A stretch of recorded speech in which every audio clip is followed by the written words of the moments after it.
Hello, I Shahnawaz welcomes you in this lecture. और हम continue कर रहे हैं chapter number 6, that is electromagnetic induction. और आज हम कंटिन्यू करेंगे एडी करंट्स। यस, इसके पहले हमने इम्पॉर्टेंटली इलेक्ट्रोमैग्नेटिक इंडक्शन की बात की। हमने फेराडेज लॉ देखा, फेराडेज के एक्सपेरिमेंट देखे, उसके बेसिस पर लेंज लॉ या लेंज रूल भी हमने देखा इम्पॉर्टेंटली। और आज हम एक नया टॉपिक शुरू करने वाले हैं, एडी करंट्स। सो एडी करंट्स बेसिकली काफ़ी इम्पॉर्टेंट करंट है। और ये कहें कि एडी करंट हम कहेंगे किसे, तो ऑब्वियसली इसे इसके लिए हमें फिर से याद करना होगा वही जब हमने किसी मैग्नेटिक इन्वायरमेंट में किसी कॉइल को जब रखा था तो उसमें ऑटोमेटिकली करंट इंड्यूस हो गई थी। और करंट क्यों इंड्यूस हुई थी? ऑब्वियसली क्योंकि इलेक्ट्रिक फ्लक्स चेंज हो रहा था उस कॉइल से एसोसिएटेड। बिल्कुल सेम वही कॉन्सेप्ट है यहाँ पर।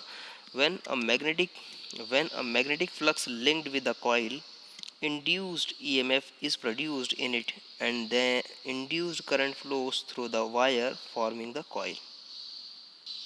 क्लियर? सो जब भी हम किसी कॉइल को किसी चेंजिंग मैग्नेटिक फ्लक्स के कांटेक्ट में रखते हैं या फिर कोई चेंजिंग मैग्नेटिक फ्लक्स अगर किसी कॉइल से एसोसिएटेड होता है तो उसकी वजह से उस कॉइल में एक करंट फॉर्म हो जाती है जिसे हम इंड्यूस्ड करंट कहते हैं। अब यहाँ पर जब करंट इंड्यूस होती है, जैसे फॉर एग्जांपल अगर हम यहाँ पर ध्यान दें तो देखिए ये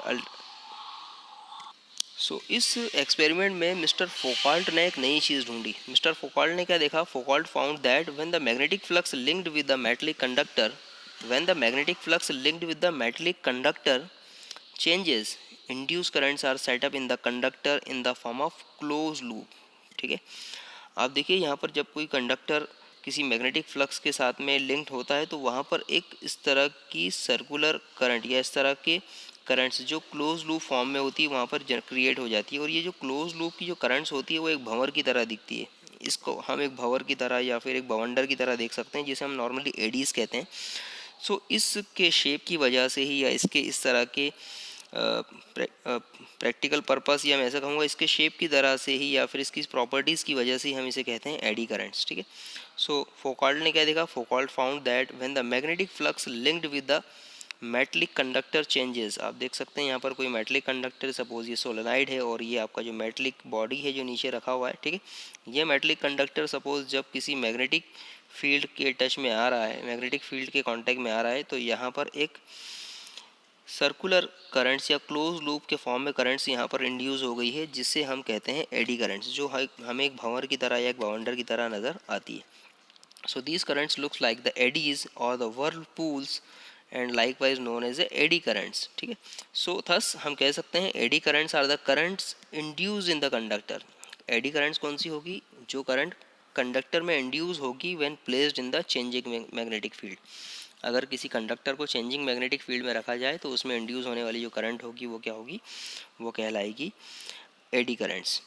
इसके कुछ एक्सपेरिमेंट्स है एडी करंट्स के कि एडी करंट्स एक्चुअली जनरेट कैसी होगी या फिर एडी करंट्स किन पैरामीटर्स से कंट्रोल होगी, उससे रिलेटेड एक्सपेरिमेंट्स थे कुछ। ऑब्वियसली 3 एक्सपेरिमेंट थे। उनमें सबसे पहले की बात करें, suppose introduce a soft iron core inside the solenoid. Suppose ये सोलेनाइड आप देख सकते हैं, ये जो आपको इस तरह से स्प्रिंग के शेप का वायर नज़र आ रहा है, दिस इज सोलेनाइड, हम हमेशा पढ़ते हैं। और इस सोलेनाइड के बीच में सपोज हमने क्या पुटअप कर दिया? एक सॉफ्ट आयरन कोर पुटअप कर दिया।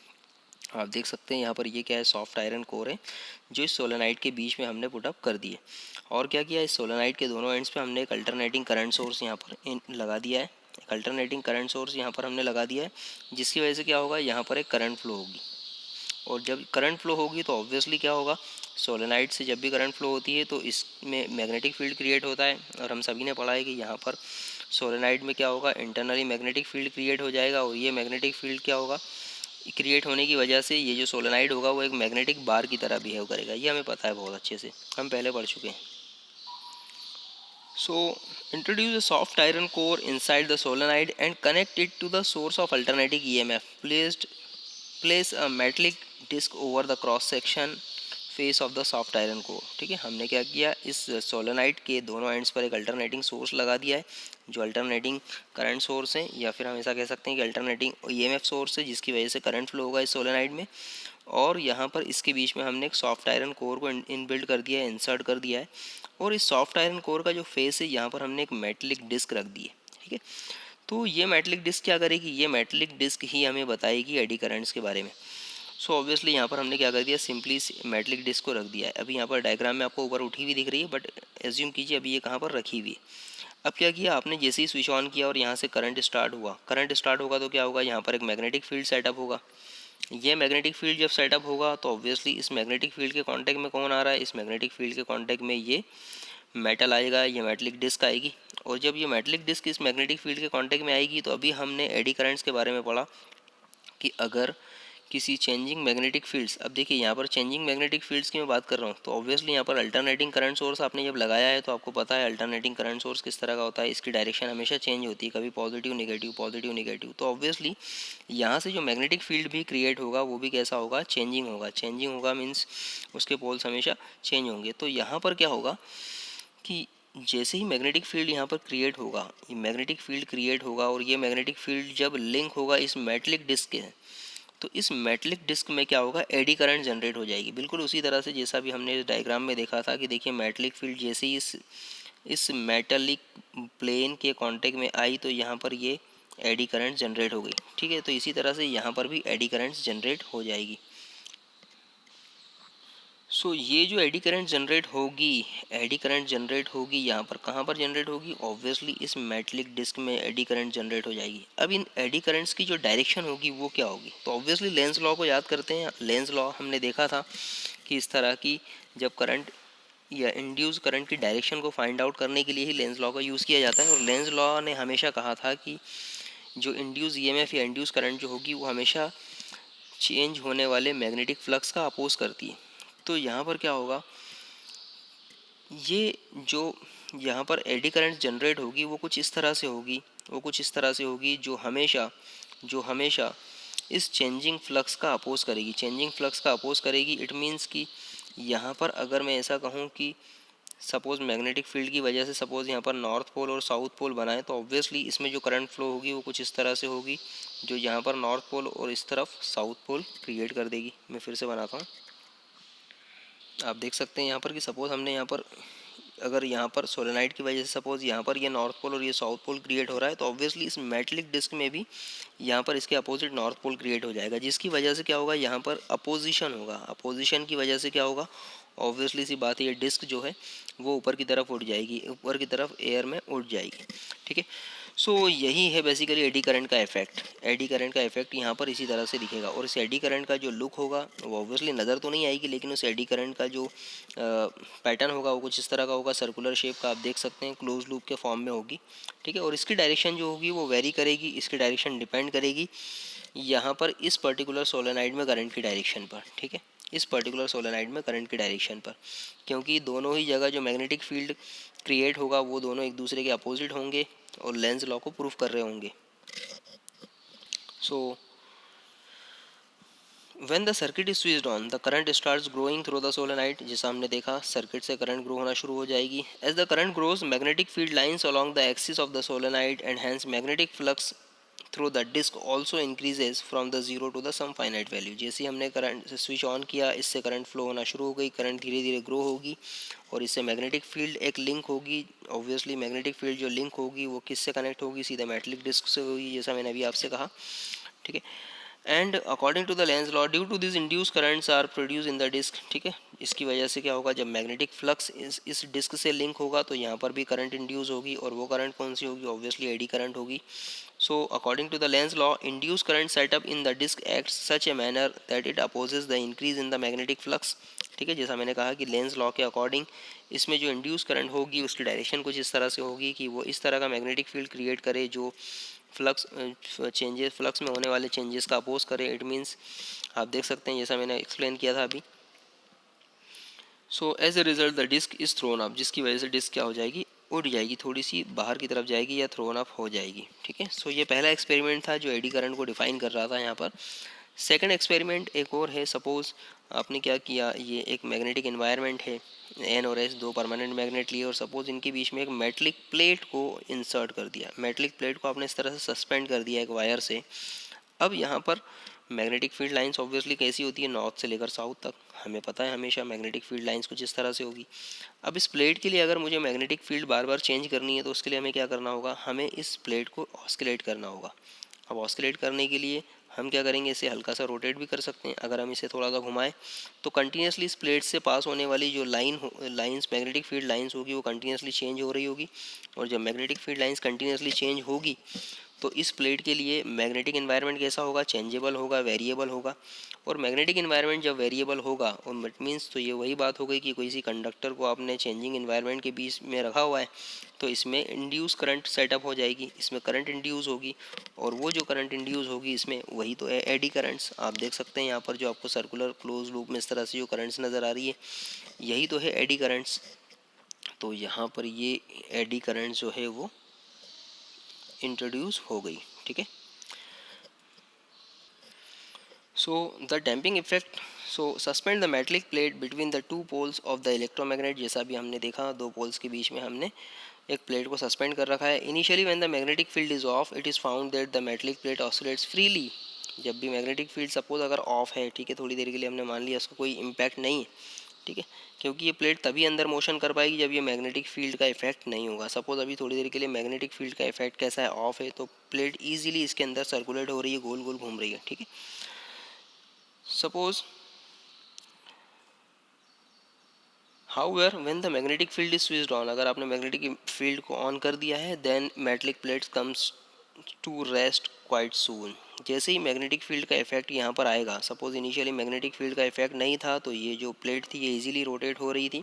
जैसे ही मैग्नेटिक फील्ड का इफेक्ट आता है तो ये प्लेट जो है वो रेस्ट में कंडीशन में आ जाएगी, बिल्कुल रेस्ट में आ जाएगी। अभी रेस्ट में क्यों आएगी, तो ऑब्वियसली सी बात है, वही बात हो गई कि यहाँ पर एडीज करंट सेटअप हो गई है। और एडीज करंट जब सेटअप होगी तो क्या होगा, ये भी अपना एक मैग्नेटिक फील्ड क्रिएट करेगी। और मैग्नेटिक फील्ड जो क्रिएट होगा वो हमेशा क्या करेगा, चेंजिंग फ्लक्स का अपोज करेगा। चेंजिंग फ्लक्स का अपोज कर रहा है मतलब इनडायरेक्टली हम बोल सकते हैं कि ये इसके रोटेशन का अपोज करेगा। और जब रोटेशन का अपोज करेगा तो ऑब्वियसली ये इस प्लेट को रेस्ट में ले आएगा। सो यहाँ पर भी वही बात है, the damping effect on the oscillatory motion of the metallic plate can be explained by applying the Lenz law, ठीक है। When the metallic plate is in its equilibrium position the magnetic flux linked with the plate is maximum, ठीक है। जब भी metallic plate कैसी होगी, equilibrium की position में होगी। इक्विलिब्रियम की पोजीशन कैसी होगी, जैसा भी आपको बिल्कुल नज़र आ रही है, मतलब उस पीरियड में इस मैग्नेटिक इस प्लेट से मैग्नेटिक फील्ड लाइंस जो होगी वो मैक्सिमम यहाँ से पास हो रही होगी। और वो कब होगा, जब इस तरह से ये और मैग्नेटिक फील्ड की डायरेक्शन में होगी ये plate. So as the plate starts moving towards the extreme position, है ना, its area between the two poles goes on decreasing and hence magnetic flux linked with the plate also goes on decreasing, ठीक है। अब extreme position कौन सी होगी, suppose ये वाली पोजीशन, जब प्लेट कुछ इस तरह से इस तरह की पोजीशन में जब प्लेट होगी तो ऑब्वियसली ये कौन सी होगी, एक्सट्रीम पोजीशन। इस एक्सट्रीम पोजीशन में क्या होगा, बहुत कम मैग्नेटिक लाइंस जो होगी वो इस प्लेट से पास हो रही होगी, मैक्सिमम इसके पैरेलल जो है वो लाइंस यहाँ से पास हो जाएगी जो काउंटेबल नहीं होगी एक तरह से। तो ये हो गई एक्सट्रीम पोजीशन। इस पोजीशन में यहाँ पर मैग्नेट जो चेंजिंग मैग्नेटिक फ्लक्स एसोसिएट होना चाहिए इस प्लेट से वो बिल्कुल कम से कम होगा, जिसकी वजह से इसमें फ्लो होने वाली एडी करंट्स भी जो होगी वो कैसी होगी, मिनिमम होगी या कंटिन्यूसली डिक्रीज हो रही होगी। सो when the metallic plate in its equilibrium position the magnetic flux link with the plate is maximum, जैसा अभी हमने देखा, and as the plate starts moving towards the extreme position its area between the two poles goes on decreasing and hence the magnetic flux linked with the plate also goes on decreasing। ये हमने बहुत अच्छे से देखा। It results in the production of induced currents in the plate in the form of the current loops। हमने देखा ये क्या करेगा, इसमें एक करंट इंड्यूस करेगा जिसे हम एडी करंट्स कहेंगे।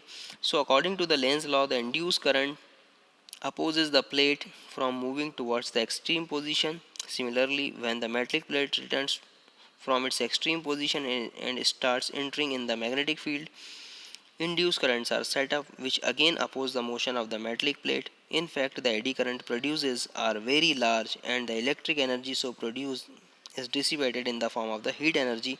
The large value of eddy currents is due on the fact that the metallic plate has low resistance and even a small induced EMF causes the large eddy currents in it, ठीक है। तो बिल्कुल हम समझ सकते हैं यहाँ पर, जैसा मैंने अभी एक्सप्लेन किया आपको, यहाँ पर दो तरह की पोजीशंस होगी। पहली ये पोजीशन जो इक्विलिब्रियम की पोजीशन है जो आपको नज़र आ रही है, इस पोजीशन में यहाँ से लार्ज अमाउंट की मैग्नेटिक फील्ड लाइंस पास होगी। ऑब्वियसली ये जो प्लेट है ये आपकी रोटेटिंग पोजीशन में है, ठीक है।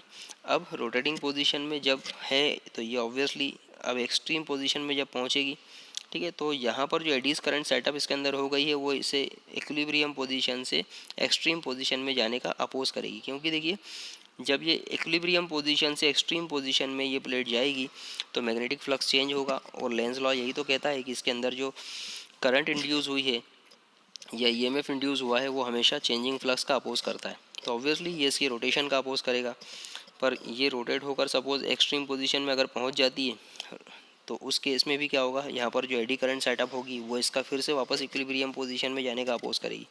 तो इस तरह से क्या होगा कि जब इस तरह का अपोजिशन जो होगा वो इक्वल होगा, ठीक है, मैग्नेटिक इन्वायरमेंट के इक्वल हो जाएगा, तो एक पर्टिकुलर टाइम के बाद ये जो प्लेट है वो इस दोनों पोल्स के बीच में एक फिक्स पोजीशन में आ जाएगी, एक पर्टिकुलर एंगल पर फिक्स हो जाएगी, ठीक है।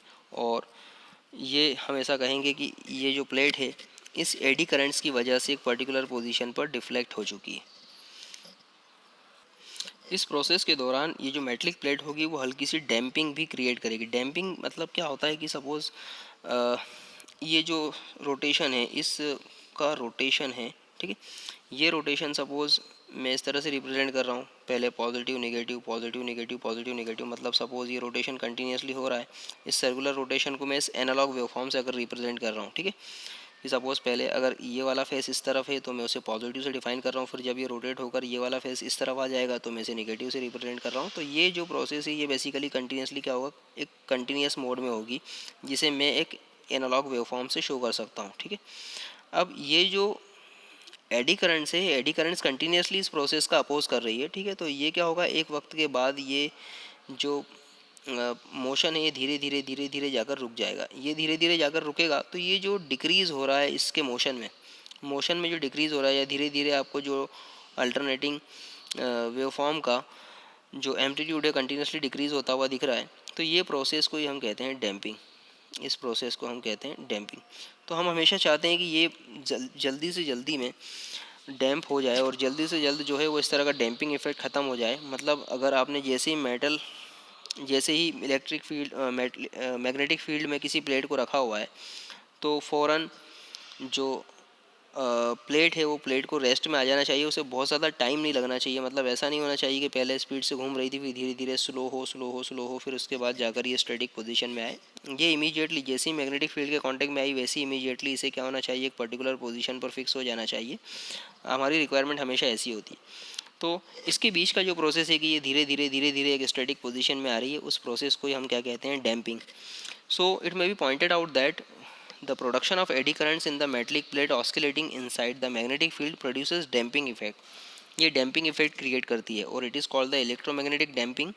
और ये इलेक्ट्रोमैग्नेटिक डैम्पिंग कहलाती है क्योंकि यहाँ पर इलेक्ट्रिक और मैग्नेटिक फील्ड की वजह से हमने डैम्पिंग क्रिएट की है। इस डैम्पिंग अभी डैम्पिंग कुछ प्रैक्टिकल एप्लीकेशंस में काफ़ी काम की भी होती है और कुछ प्रैक्टिकल एप्लीकेशंस में इसे रिड्यूस करने की कोशिश की जाती है। तो इसके अपने अपने प्रैक्टिकल एस्पेक्ट्स हैं। इसी पर बेस्ड जो हमारा थर्ड एक्सपेरिमेंट है, थर्ड एक्सपेरिमेंट ये कहता है कि figure shows the metallic plate having the narrow slots. अब यहाँ पर देखिए वही की वही पूरा सेटअप है, पर इस सेटअप में जो प्लेट्स है उस प्लेट्स में हमने नैरो स्लॉट्स बना दिया। आप देख सकते हैं यहाँ पर ये स्लॉट दिख रहे हैं आपको, ये स्लॉट इस तरह के बना दिए गए। स्लॉट बनाने से क्या होगा, स्लॉट बनाने से ये होगा कि यहाँ पर जो करंट का फ्लो होगा वो करंट का फ्लो काफ़ी ज़्यादा देर तक होगा। जब भी हम रोटेशन करवाएंगे मैग्नेटिक फील्ड्स के बीच में इस प्लेट के बीच में जब रोटेशन करवाया जाएगा इस मैग्नेटिक फील्ड को, इस प्लेट को सॉरी, यहाँ पर क्या होगा कि जो प्रोड्यूस होने वाली एडी करंट्स होगी उस एडी करंट्स को ज़्यादा देर तक फ्लो होना पड़ेगा। ज़्यादा देर तक आप देख सकते हैं उसका पाथ थोड़ा लंबा हो गया। अब जब पाथ लंबा हो गया तो ऑब्वियसली इनके लिए रेजिस्टेंस ज़्यादा हो जाएगा। रेजिस्टेंस ज़्यादा होगा तो उससे क्या होगा, करंट की वैल्यूज़ यहाँ पर कम हो जाएगी। और जब करंट की वैल्यूज़ कम होगी एडी करंट्स की, उससे क्या होगा, उससे ये फ़ायदा होगा कि ये बहुत जल्दी रेस्ट की पोजीशन में आ जाएगा। देखिए figure shows the metallic plate having the narrow slots and suspended between the poles of the magnet. When such a metallic plate is made oscillate, it is found that the metallic plate swings much more freely than in the case when it did not have the slot. ठीक है, देखिए यहाँ पर metallic plate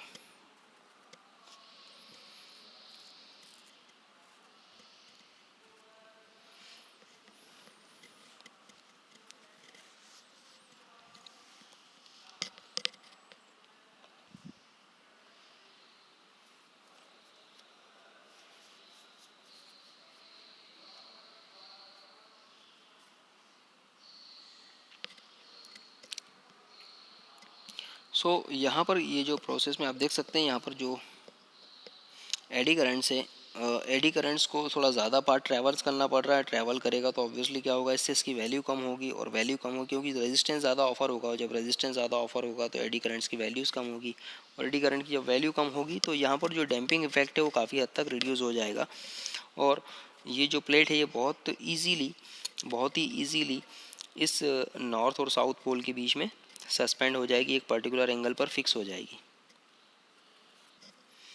so figure shows that the metallic plate having the narrow slot suspend between the two poles of magnet. When such a metallic plate is made oscillate, it is found that the metallic plate swings much more freely. यहाँ पर metallic plate जो होगी वो बहुत अच्छे से freely oscillate होती रहेगी, लेकिन जैसे ही ये कांटेक्ट में आती है, ठीक है, मैग्नेटिक फील्ड के या सपोज मैग्नेटिक फील्ड जैसे ही ऑन होता है, so it magnitude of the eddy current produce in this case is much laser. इस केस में magnitude of the eddy current कैसा होगा, बहुत कम होगा। The reason is that for the closed loop the same area the electrons have to cover much larger path in this case, ठीक है, क्योंकि electrons को ज़्यादा पाथ ट्रेवर्स करना पड़ेगा या करंट को ज़्यादा पाथ ट्रेवर्स करना पड़ेगा। So in traversing the path of larger length electrons experience more resistance, जैसा मैंने बताया, with the result that the eddy current produce smaller, therefore it can be used as one of the method to reduce eddy currents। और इसके opposite हम इसे इस तरह से भी समझ सकते हैं कि अगर हमें कांस्टेंट रोटेशन करवाना है, अगर हमें कॉन्स्टेंटली रोटेशन करवाना है यहाँ पर विदाउट एनी डैम्पिंग, है ना, without any damping, so without any damping constant अगर रोटेशन करवाना है तो उसका भी बड़ा सिंपल सा सॉल्यूशन है कि यहाँ पर जब ये स्लॉट बना दिए जाते हैं तो इससे एडी करंट का इफेक्ट जो है वो कम से कम हो जाएगा, जिसकी वजह से क्या होगा, यहाँ पर जो रोटेशन है वो बिल्कुल फ्रीली चलते रहेंगे, ठीक है। चलते जब रहेंगे तो ऑब्वियसली सी बात है यहाँ पर किसी तरह की कोई डैम्पिंग हमें नज़र नहीं आएगी, ठीक है। तो डैम्पिंग इफेक्ट को रिड्यूस करने के लिए हम यहाँ पर क्या करते हैं, स्लॉट्स बना देते हैं जो एडी करंट्स के इफेक्ट को भी कम कर देते हैं। सो इन एक्सपेरिमेंट के बेसिस पर अब हम कुछ एप्लीकेशंस देख सकते हैं एडी करंट्स की। एडी करंट्स जैसा मैंने आपसे बताया था कि यहाँ पर डैम्पिंग कुछ केसेस में यूज़फुल होती है, कुछ केसेस में यूज़फुल नहीं होती। सो अलग अलग पर्पज़ के लिए अलग अलग एप्लीकेशंस हैं इसके। सो सबसे पहला एप्लीकेशन हम देखते हैं डेड बीट गैल्वेनोमीटर्स में। गैल्वेनोमीटर्स हमने पढ़ा था प्रीवियस लेक्चर्स में। गैल्वेनोमीटर बेसिकली एक डिवाइस है जिसका काम होता है करंट को मेज़र करना, बहुत ही सेंसिटिव इक्विपमेंट होता है जो लो करंट को मेज़र करता है। और हमने देखा था कि यहाँ पर भी क्या हो रहा था, मैग्नेट्स के बीच में कॉइल को हमने सस्पेंड किया हुआ था और उसके बेसिस पर ही यहाँ पर हम मेज़रमेंट कर रहे थे। सो यहाँ पर एक वर्ड होता है डेड बीट। डेड बीट का मतलब होता है कि कम से कम ऑस्किलेशन करने वाला या एक ऐसा गैल्वेनोमीटर जो अपने पॉइंटर को बहुत ज़्यादा डिफ्लेक्ट नहीं करे, एक पर्टिकुलर पोजीशन पर वो फिक्स हो जाए। So the oscillation of moving coil galvanometer generally take a long time to die, है ना। नॉर्मली जब भी गैल्वेनोमीटर की अगर हम बात करें, आप देख सकते हैं यहाँ पर, तो गैल्वेनोमीटर में ये जो कॉइल होती है, ठीक है, इस कॉइल में जो करंट सेटअप होता है, ठीक है, जिसकी वजह से ये ड्रम जो है वो रिफ्लेक्ट होता है, और ड्रम जब रोटेट होता है तो ये इस पर अटैच्ड एक पॉइंटर जो है हमें करंट की वैल्यू को शो करता है। तो यहाँ पर इस पॉइंटर को सेट होने में काफ़ी टाइम लगता है, क्योंकि यहाँ से करंट को सेटअप होने में और करंट एडी करंट्स की इफ़ेक्ट की वजह से इस पॉइंटर को सेट होने में काफ़ी टाइम लगता है। थोड़ी देर तक डिफ्लेक्ट होता रहता है और बहुत लंबे वक्त के बाद में फिर जाकर ये सेट होता है। तो ये ही बेसिकली डैम्पिंग है, और इस डैम्पिंग को फिनिश करने के लिए यहाँ पर एडी करंट काफ़ी कारगर साबित होती है, ठीक है। तो यहाँ पर होता क्या है, it may be pointed out that working of so winding its coil on the metallic frame made of the copper or aluminum, the galvanometer can be made dead beat. It is because due to the production of eddy currents in the metallic frame, the coil of the galvanometer comes to rest very soon. तो अभी हमने just पहला experiment जो देखा था कि जब हमने किसी मेटलिक प्लेट को सस्पेंड किया हुआ था दो मैग्नेट्स के बीच में, तो वहाँ पर एडी करंट्स की वजह से वो एक स्टैटिक पोजीशन में आ गया था। तो यहाँ पर भी ये देखिए मेटलिक ड्रम होता है। इस मेटलिक ड्रम को जब आप मैग्नेटिक फील्ड के बीच में रखते हैं तो यहाँ पर मेटलिक ड्रम जब धीरे धीरे रोटेट होता है तो ये चेंजिंग फ्लक्स यहाँ से एसोसिएटेड होता है, और चेंजिंग फ्लक्स जब ऐसे एसोसिएट होता है तो यहाँ पर भी एडी करंट्स प्रोड्यूस हो जाती है, और वो एडी करंट जो है वो इस पॉइंटर को फिक्स करती है, मतलब इसके ड्रम के रोटेशन को या फिर इससे फ्लक्स चेंज होने वाले फ्लक्स को का अपोज करती है वो एडी करंट्स, और फाइनली इस ड्रम को एक स्टैटिक पोजीशन में रखती है, जिसकी वजह से ये पॉइंटर क्या हो जाता है, फिक्स हो जाता है। तो ये एडी करंट्स का एक बहुत अच्छा इंपॉर्टेंट एप्लीकेशन है जो गैल्वेनोमीटर को कैसा बनाता है, डेड बीट डेड बीट बनाता है ताकि गैल्वेनोमीटर बहुत जल्दी से जल्दी अपनी एक फिक्स वैल्यू को शो कर पाए।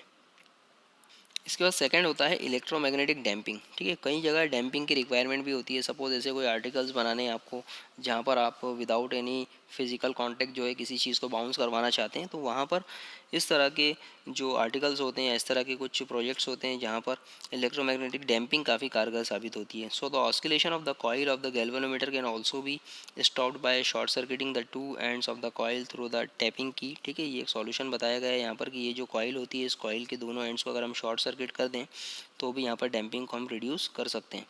When the key is pressed, the coil circuit is closed and the eddy currents are produced due to the motion of the coil inside the magnetic field produced by the magnet of the galvanometer. Due to the Lenz's law, the direction of eddy currents in such that opposes the oscillation of the coil. ठीक है, तो अगर हम सबको यहाँ पर किसी तरह का अगर अगर यहाँ पर इस कॉइल के दोनों एंड्स को भी अगर हम कनेक्ट कर देते हैं आपस में, तो ऑब्वियसली ये कॉइल भी एक मेटलिक फ्रेम की तरह बिहेव करने लगती है। और ऑब्वियसली यहाँ पर क्या होता है, क्योंकि ये कॉइल भी रोटेट होती है इस ड्रम के साथ में, इस मैग्नेट के बीच में, तो यहाँ पर भी इस कॉइल से भी एसोसिएटेड फ्लक्स जो है वो चेंज होता, जिसकी वजह से एडी करंट यहाँ पर प्रोड्यूस होती और वो इस कॉइल को रेस्ट की पोजिशन में लेकर आती है according to the Lenz law. So यहाँ पर भी डैम्पिंग इफेक्ट या इलेक्ट्रोमैग्नेटिक डैम्पिंग को हम इस तरह से रिड्यूस भी कर सकते हैं। और एक मैंने जो एप्लीकेशन बताया कि बहुत जगह डैम्पिंग की रिक्वायरमेंट भी होती है, तो इस तरह से हम जो पहला वाला एक्सपेरिमेंट था उसको फॉलो करते हुए हम डैम्पिंग प्रोड्यूस भी कर सकते हैं। इसके बाद बात होती है इंडक्शन मोटर्स की। इंडक्शन मोटर्स हमने देखा है, यहाँ पर आप देख सकते हैं इस पिक्चर में, ये इंडक्शन मोटर है जहाँ पर भी स्ट्रॉन्ग मैग्नेट्स के बीच में एक कॉइल होती है। ठीक है, ये कॉइल जब रोटेट होती है तो ऑब्वियसली क्या होता है, यहाँ पर इलेक्ट्रिक करंट जनरेट होती है। ठीक है, जैसा हमने हमेशा पढ़ा है, मैग्नेटिक एनवायरनमेंट में जब कॉइल प्लेस होगी और उससे मैग्नेटिक फ्लक्स चेंज होगा तो वहाँ पर एक इलेक्ट्रिक करंट प्रोड्यूस होगी। सो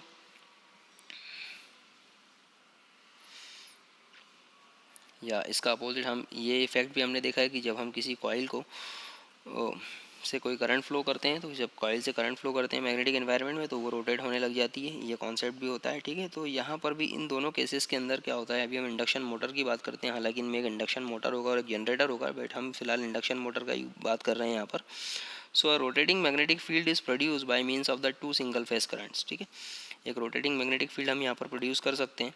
ठीक है, अगर हम इस कॉइल से करंट को फ्लो करवाएं तो यहाँ पर एक रोटेटिंग मैग्नेटिक फील्ड प्रोड्यूस हो जाएगा, जिसकी वजह से ये शाफ्ट जो है वो गोल गोल घूमने लग जाता है। इस शाफ्ट से अटैच्ड जो और जब शाफ्ट गोल गोल घूमने लगता है तो यहाँ पर इस शाफ्ट से अटैच्ड एक दो ये मेटलिक प्लेट्स लगी होती है, जिसे हम नॉर्मली रोटर कहते हैं। ठीक है, ये रोटर भी शाफ्ट के साथ में ही घूमते हैं। तो ऑब्वियसली यहाँ पर भी क्या हो रहा है, एक चेंजिंग मैग्नेटिक फील्ड में मेटलिक प्लेन आ गया है और ऑब्वियसली यहाँ पर क्या होगी, एडी करंट्स इंट्रोड्यूस हो जाएगी। सो a rotating magnetic field is produced by means of the two single phase currents. A metallic rotor placed inside the rotating magnetic field start rotating due to the eddy currents produced in it. These motors are commonly used in the fans. ठीक है, तो यहाँ पर ये जो AD currents produce होगी, ये eddy currents भी क्या करेगी, इस शाफ्ट को रोटेट होने में मदद करेगी, ये इस शाफ्ट को रोटेट होने में मदद करती है। सो यहाँ पर एडी करंट्स का आप एप्लीकेशन देख सकते हैं बहुत अच्छा। नॉर्मली फैंस में इसका यूज़ बहुत ज़्यादा होता है इस कॉन्सेप्ट का। उसके बाद बात करते हैं हम लोग इंडक्शन फर्नेस की। इंडक्शन फर्नेस या सिगड़ी हम जिसे बोलते हैं नॉर्मली, जो गाँव में अक्सर बहुत ज़्यादा यूज़ होती है। ठीक है, यहाँ पर भी आपने देखा होगा इस तरह की सोलेनाइड कॉइल्स में सोलेनाइड कॉइल से हीट को जनरेट करते हैं हम लोग। नॉर्मली जो सोलेनाइड कॉइल्स होती है, जब उनसे इलेक्ट्रोमैग्नेटिक इंडक्शन के थ्रू वहाँ पर हीट प्रोड्यूस की जाती है। तो इंडक्शन फर्नेस जो होती है basically an electro induction furnace very high temperature can be produce by producing the large eddy currents, है ना। अगर हम वहाँ पर लार्ज एडी करंट्स प्रोड्यूस कर रहे हैं तो हम वहाँ पर बहुत ज़्यादा हीट सेटअप कर सकते हैं, क्योंकि देखिए हमें पता है कि जो हीट होती है वो हमेशा करंट के स्क्वायर के प्रोपोर्शनल होती है। ठीक है, हमने पढ़ा हुआ है ये प्रीवियस क्लासेस में, 10th क्लास में हमने पढ़ा होगा heating effect of electric current के केस में। सो जितनी ज़्यादा एडी करंट प्रोड्यूस होगी उतना ज़्यादा वहाँ पर हीट सेटअप होगा। So the high frequency eddy currents, जितनी ज़्यादा हाई फ्रिक्वेंसी की एडी करंट्स वहाँ पर प्रोड्यूस होगी उतनी ज़्यादा एनर्जी उसमें होगी, और जितनी ज़्यादा एनर्जी होगी ऑब्वियसली उतनी ज़्यादा भी हीट प्रोड्यूस होगी। तो इंडक्शन फर्नेस जो होती है वो बेसिकली काफ़ी इंपॉर्टेंट होती है कि यहाँ पर भी आप एडी करंट प्रोड्यूस करके बहुत ज़्यादा हीट प्रोड्यूस कर सकते हैं।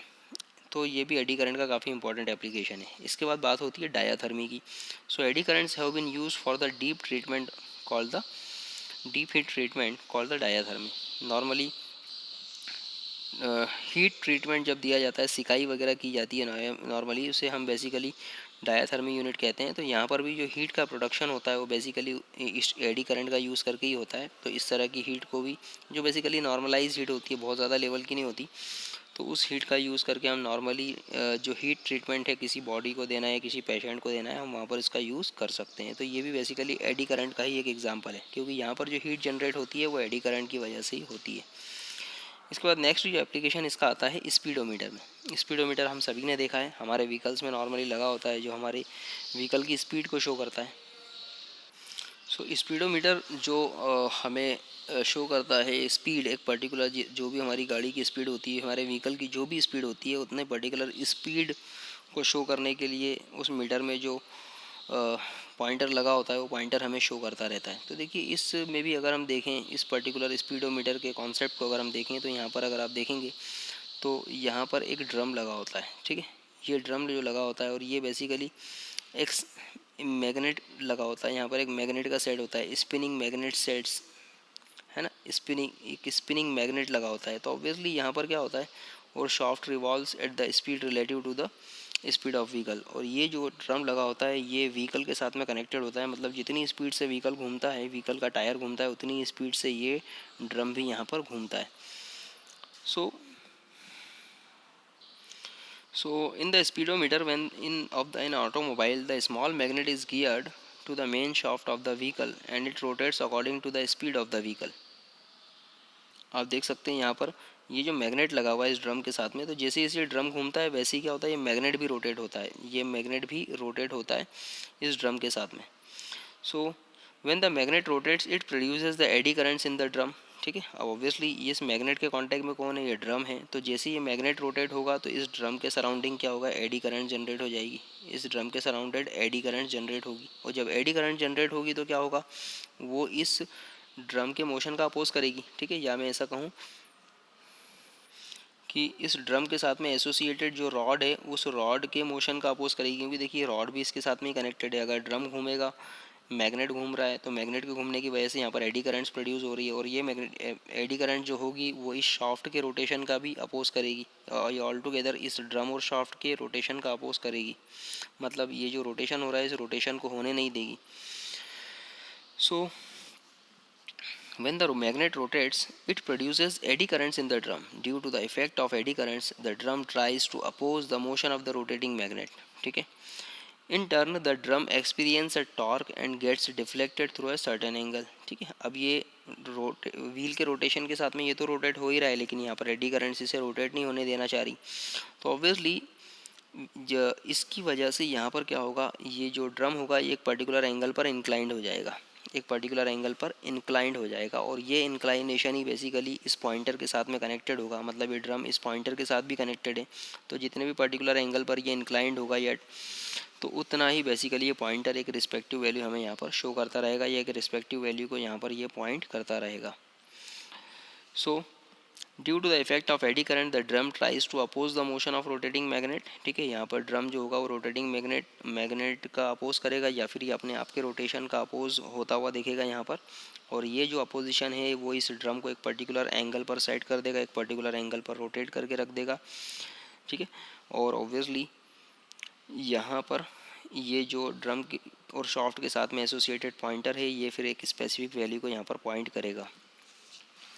So in turn the drum experiences a torque and gets deflected through the certain angle. A pointer attached to the drum moves over the calibrated scale which directly indicate the speed of the vehicle.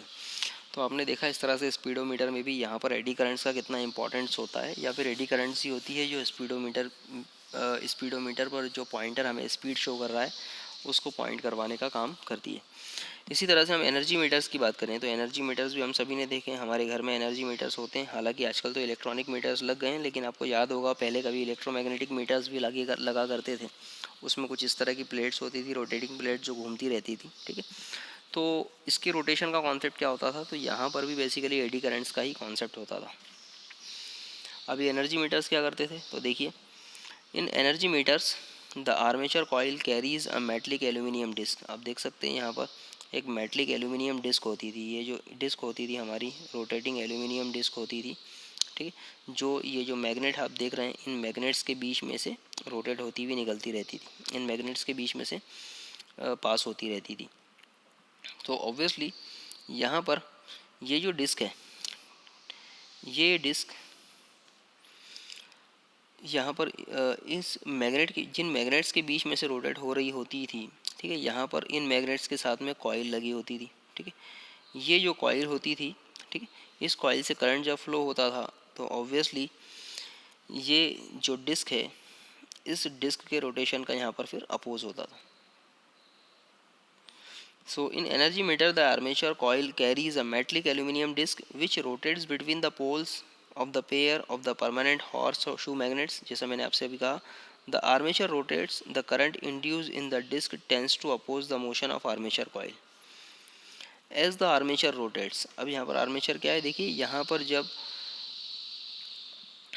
इस particular disc को जब rotation होता था तो इस disc के साथ में एसोसिएटेड ये जो आर्मेचर है, ठीक है, फाइनली ये डिस्क बेसिकली एक मेटलिक प्लेट है, ठीक है।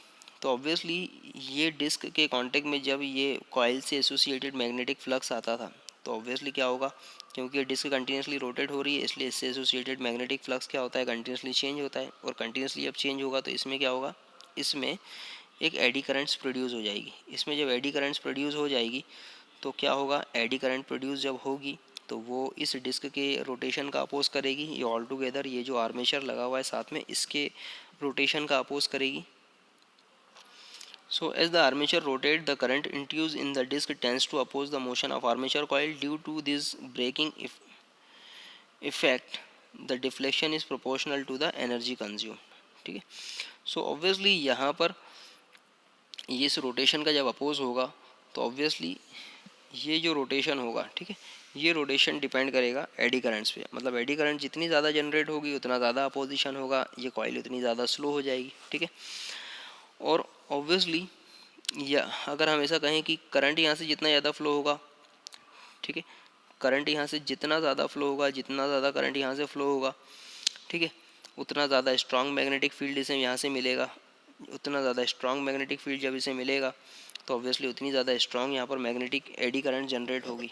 एडी करंट जब जनरेट होगी जितनी ज़्यादा तो ऑब्वियसली उतना ज़्यादा अपोजिशन यहाँ पर होगा, और जितना ज़्यादा अपोजिशन होगा उतनी ज़्यादा एनर्जी कंज्यूम होगी, उतनी ज़्यादा हीट रिलीज़ होगी, और ऑब्वियसली वो जो एनर्जी कंजम्पशन है वही हमें फाइनली एनर्जी मीटर में शो होगा, ठीक है।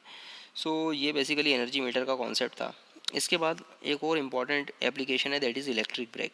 इलेक्ट्रिक ब्रेक बेसिकली यूज़ होते हैं ट्रेन्स में।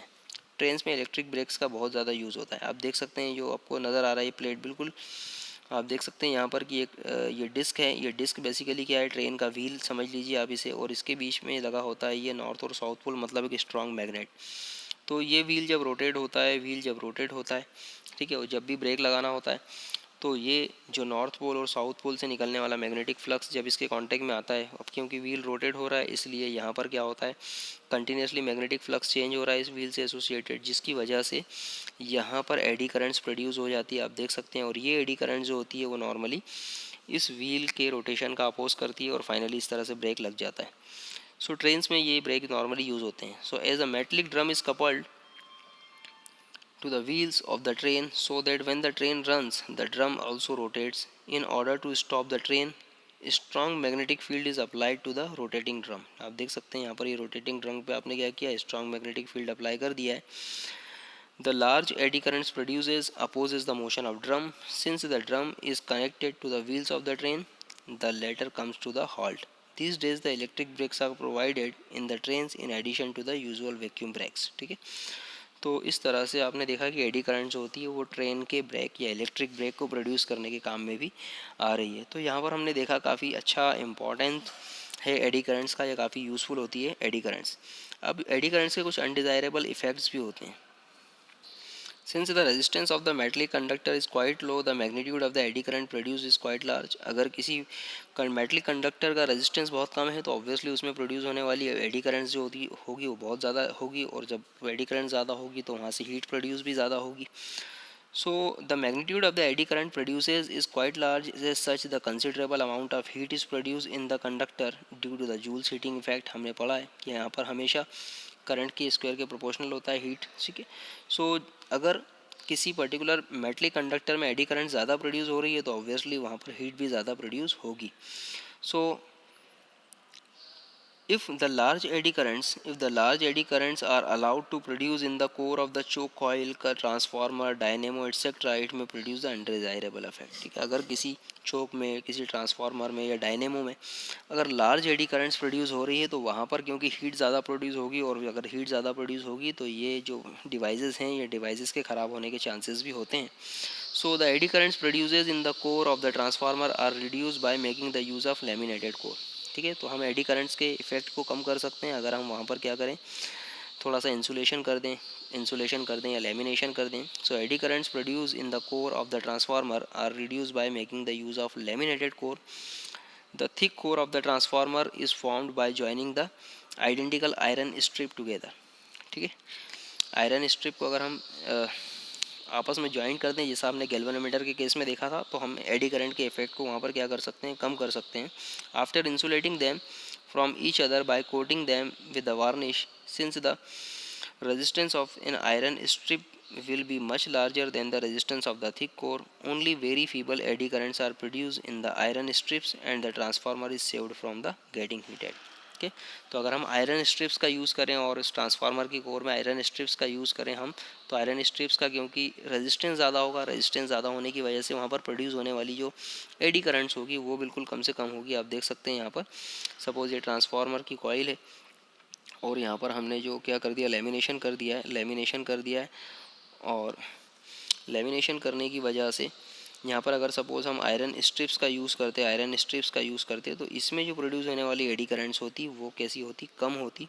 ठीक है, क्योंकि आयरन स्ट्रिप्स का जो, ये आप देख सकते हैं, आपने देखा भी होगा कई बार इस तरह से सी शेप की या फिर ई शेप की आयरन स्ट्रिप्स जो होती है वो बहुत सारी एक के ऊपर एक लगी हुई होती है. आपने देखा होगा कभी इस तरह का स्ट्रक्चर, और उस पर फिर क्या होता है, वहाँ पर कॉइलिंग की हुई होती है इस तरह से. तो ये जो आयरन स्ट्रिप्स होती है ये एक्चुअल में क्या करती है, इनका रेजिस्टेंस ज़्यादा होता है इस कॉइल के वायर्स के कंपैरिजन में. तो इसलिए एडी करंट जो होती है वो यहाँ पर इस आयरन स्ट्रिप्स पर प्रोड्यूस होती है, जिसकी वजह से क्या होता है, ये एडी करंट्स का लेवल बहुत ज़्यादा कम हो जाता है due to the high resistance of iron strips. ठीक है, तो ये कॉन्सेप्ट बहुत ज़्यादा यूज़ होता है ट्रांसफार्मर में एडी करंट्स के इफेक्ट को कम करने के लिए.